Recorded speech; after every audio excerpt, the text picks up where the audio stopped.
غزہ میں داخل ہونے والی ایڈ کو اسرائیل کنٹرول کرتا ہے۔ اب غذائیت کی کمی سے غزہ میں بچے مر رہے ہیں۔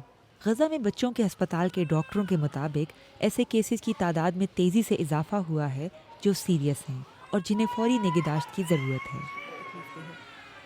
آپ دیکھ سکتے ہیں کہ کہیں دودھ نہیں ہے اور میں خود اتنی کمزور ہوں کہ اپنا دودھ نہیں پلا سکتی۔ ہم مائیں اپنے بچوں کو تکلیف میں دیکھ رہی ہیں۔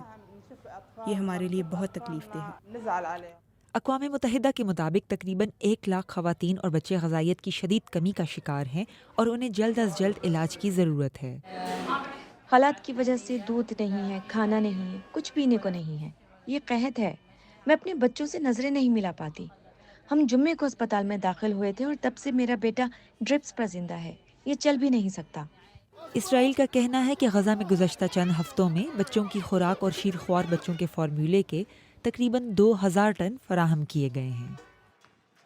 هذا الثاني، هذا بالتاكل، هذا بالتاكل، هذا بالتاكل، هذا يا ناس بدها لما تطعمي لاولادها، هذا بالتاكل يا ناس، يا ناس، يا ناس ارحمونا، يا ناس ارحمونا، ارحموا اطفالنا، زي ما بتطعموا اولادكم اطعمونا.